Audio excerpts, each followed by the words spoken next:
ઉનાળામાં વધતા જતા તાપમાન અને લૂથી બચવા માટે કેટલીક પાયાની અને જરૂરી સાવચેતીઓ રાખવી ખૂબ જ અનિવાર્ય છે. આ રહ્યા તડકાથી બચવા માટેના અસરકારક ઉપાયો. શરીરને હાઇડ્રેટ રાખો. ભરપૂર પાણી પીવો. પાણીનું સેવન. તરસ ન લાગી હોય તો પણ દિવસ દરમિયાન થોડા અંતરે પાણી પીતા રહો. દેશી પીણાં. લીંબુ શરબત, વરિયાળીનું શરબત, છાશ, નાળિયેર પાણી અથવા કાચી કેરીનું પીણું પીવો. આ પીણાં શરીરમાં ઇલેક્ટ્રોલાઇટ્સનું પ્રમાણ જાળવી રાખે છે. કેફીનથી દૂર રહો. ચા, કોફી અને ઠંડા પીણાં વધુ પડતા ન પીવો કારણ કે તે શરીરને ડિહાઇડ્રેટ કરી શકે છે. યોગ્ય પોશાક પસંદ કરો. સુતરાઉ કપડાં. હળવા રંગના અને ઢીલા સુતરાઉ કપડાં પહેરો. તે પરસેવો શોષી લે છે અને હવાને અવરજવર કરાવે છે. રક્ષણાત્મક સાધનો. બહાર નીકળતી વખતે માથું ઢાંકવા માટે ટોપી, છત્રી કે રૂમાલનો ઉપયોગ કરો. આંખોના રક્ષણ માટે સનગ્લાસ પહેરો. બહાર જવાનો સમય નક્કી કરો. બપોરનો તડકો ટાળો. બપોરે 12 થી 4 વાગ્યા સુધી સૂર્યનો તાપ સૌથી વધુ હોય છે. શક્ય હોય તો આ સમય દરમિયાન બહાર જવાનું ટાળવું. છાયડામાં રહો. જો બહાર હો તો સતત તડકામાં રહેવાને બદલે વચ્ચે છાયડામાં વિરામ કરો. ખોરાક પર ધ્યાન આપો. હળવો ખોરાક. ઉનાળામાં પચવા હળવો હોય તેવો ખોરાક લો. વધુ પડતું તેલવાળું, તીખું કે વાસી ખોરાક ન ખાવો. ફળો અને શાકભાજી. તરબૂચ, શક્કરટેટી, કાકડી, સંતરા અને દૂધી જેવા વધુ પીણાવાળા ફળો અને શાકભાજીનું સેવન કરો. ડુંગળીનું સેવન. બપોરે જમવામાં કાચી ડુંગળી લેવી હિતાવહ છે. તે લૂથી બચવામાં મદદ કરે છે. તાપમાનમાં અચાનક ફેરફાર ટાળો. એકદમ તડકામાંથી આવીને તરત જ ફ્રીજનું ઠંડુ પાણી ન પીવો કે એસીમાં ન બેસો. તેનાથી શરીરને નરમ થઈ શકે છે અને તમે બીમાર પડી શકો છો. લૂના લક્ષણો જણાય તો શું કરવું? જો તમને ચક્કર આવે, ખૂબ માથું દુખે, ઉલટી જેવું થાય કે તાવ જેવું લાગે તો તરત જ ઠંડી અને છાણાવાળી જગ્યાએ આરામ કરો. શરીર પર ઠંડા પાણીના પોતા મૂકો. જો સ્થિતિ વધુ ગંભીર લાગે તો મોડું કર્યા વગર ડૉક્ટરનો સંપર્ક કરવો. તડકામાં ફરવાથી માથું દુખવું એ હીટ એક્ઝોસ્ટ અથવા શરીરમાં પાણીની કમીનું મુખ્ય લક્ષણ છે. જો તડકાને લીધે માથું દુખતું હોય તો નીચે મુજબના ઉપાયો તરત કરવા જોઈએ. તાત્કાલિક રાહત માટેના પગલાં. છાયડામાં આરામ. સૌથી પહેલાં તડકામાંથી હટીને કોઈ ઠંડી અથવા છાયડાવાળી જગ્યાએ બેસી જાઓ. ઠંડક આપો. મોઢું ઠંડા પાણીથી ધોઈ લો અથવા ભીના રૂમાલને કપાળ અને ગરદનના પાછળના ભાગે રાખો. તેનાથી શરીરનું તાપમાન ઘટશે અને માથાના દુખાવામાં રાહત થશે. પાણી અને ઇલેક્ટ્રોલાઇટ્સ. ધીમે ધીમે પાણી પીવો. જો શક્ય હોય તો પાણીમાં ચપટી મીઠું અને ખાંડ અથવા ORS ભેળવીને પીવો. લીંબુ શરબત કે નાળિયેર પાણી પણ ખૂબ જ ઉત્તમ છે. ઘરેલું રામબાણ ઇલાજ. ચંદનનો લેપ. જો માથું વધુ દુખતું હોય તો કપાળ પર ચંદનનો લેપ લગાવવાથી ઠંડક મળે છે. ડુંગળીનો રસ. હાથની હથેળી અને પગના તળિયે ડુંગળીનો રસ ઘસવાથી શરીરની ગરમી ખેંચાઈ જાય છે. વરિયાળીનું પાણી. વરિયાળીની તાસીર ઠંડી હોય છે. વરિયાળીનું શરબત પીવાથી પેટ અને મગજની ગરમી શાંત થાય છે. શું ન કરવું? સીધું ઠંડુ પાણી. તડકામાંથી આવીને તરત જ ફ્રીજનું બરફ જેવું ઠંડુ પાણી ન પીવું.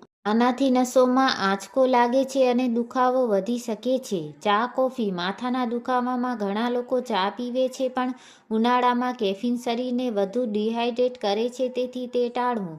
સાવચેતી. ભવિષ્ય માટે. બહાર નીકળતી વખતે હંમેશા માથું રૂમાલ કે ટોપીથી ઢાંકીને રાખવું. ખાલી પેટે તડકામાં ન નીકળવું. આંખો પર સનગ્લાસ પહેરવા કારણ કે આંખો પર પડતો તેજ પ્રકાશ પણ માથાના દુખાવાનું કારણ બને છે. નોંધ: જો માથાના દુખાવાની સાથે ખૂબ ઉલટી, થાક, ચક્કર આવે કે તેજ તાવ જેવું લાગે તો ઘરેલું ઉપચાર કરવાને બદલે તુરંત ડૉક્ટર પાસે જવું કારણ કે આ સનસ્ટ્રોકના ગંભીર લક્ષણો હોઈ શકે છે. ખાણીપીણામાં ફેરફાર. ઝલકા, દૂધી અને ટિંડોળા. ઉનાળામાં આ શાકભાજી ઉત્તમ છે કારણ કે તેમાં પાણીનું પ્રમાણ વધુ હોય છે અને તે પચવામાં હળવા હોય છે. દહીં અને છાશ. બપોરના ભોજનમાં તાજી છાશ, થોડું જીરું અને મીઠું નાખીને લેવાનું ક્યારે ન ભૂલો. તે કુદરતી પ્રોબાયોટિક્સ છે જે પેટને ઠંડુ રાખે છે. રાત્રે હળવું ભોજન. ઉનાળામાં રાત્રે ખીચડી કઢી જેવો હળવો ખોરાક લેવો જોઈએ જેથી ઊંઘ સારી આવે અને પાચન બરાબર થાય. શરીરની ગરમી દૂર કરવાના દેશી નુસ્ખા. સાકરનું સેવન. ગોળને બદલે ઉનાળામાં સાકર વાપરવી વધુ હિતાવહ છે કારણ કે સાકરની તાસીર ઠંડી હોય છે. સબજાના બી. રાત્રે સબજાના બી પાણીમાં પલાળી રાખો અને સવારે તેને પાણી કે શરબતમાં નાખીને પીવો. તે શરીરની આંતરિક ગરમી ઘટાડવા માટે અકસીર છે. પગના તળિયે કાંસાની વાટકી ઘસવી. રાત્રે સૂતી વખતે ગાયના ઘી સાથે પગના તળિયે કાંસાની વાટકી ઘસવાથી આંખોની બળતરા ઓછી થાય છે અને ઊંઘ સારી આવે છે. ત્વચાની સંભાળ. Aloe vera gel. તડકાને લીધે ત્વચા બળી ગઈ હોય તો ફ્રેશ એલોવેરા જેલ લગાવવાથી આરામ મળે છે. ગુલાબજળ. દિવસમાં 2-3 વાર ચહેરા પર ગુલાબજળનો છંટકાવ કરવાથી ફ્રેશનેસ રહે છે. મુલતાની માટી. અઠવાડિયામાં એકવાર મુલતાની માટીનો ફેસ પેક લગાવો. તે ત્વચાનું વધારાનું તેલ શોષી લે છે અને ખીલ થતાં અટકાવશે. ઘરનું વાતાવરણ ઠંડુ રાખવા. ખસના પડદા. જો શક્ય હોય તો બારીઓ પર ખસના પડદા લગાવી તેના પર પાણી છાંટવું જેનાથી કુદરતી ઠંડી હવા આવશે. Indoor plants. ઘરમાં એલોવેરા, સ્નેક પ્લાન્ટ્સ કે મની પ્લાન્ટ જેવા છોડ રાખો જે ઓક્સિજન વધારે છે અને વાતાવરણમાં ઠંડક જાળવે છે. ખાસ સાવધાની.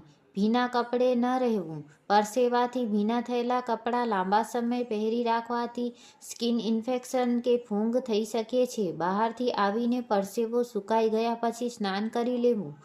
વ્યાયામનો સમય. કસરત કરવી હોય તો વહેલી સવારે અથવા મોડી સાંજે કરવી. ભર બપોરે ભારે કસરત કરવાનું ટાળવું. એક ખાસ વાત. ઉનાળામાં માટલાનું પાણી પીવું એ ફ્રીજના પાણી કરતાં હજારો ગણું સારું છે. માટલું કુદરતી રીતે પાણીને ફિલ્ટર કરે છે અને તેનું તાપમાન શરીર માટે અનુકૂળ હોય છે. આંખોની સંભાળ. ઠંડા પાણીના છંટકાવ. દિવસમાં 3-4 વાર આંખો પર ઠંડા પાણીના છંટકાવ કરો. કાકડીના પેસ્ટ.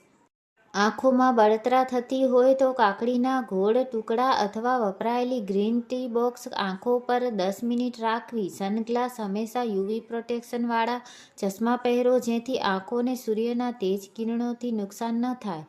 નહાવાના પાણીમાં ફેરફાર. લીમડાના પાન. ઉનાળામાં અળાઈ અને ખંજવાળની સમસ્યા બહુ રહે છે. નહાવાના પાણીમાં લીમડાના પાન નાખીને ઉકાળો અને એ પાણીથી નહાવો. તેનાથી ચામડીના રોગ થતા નથી.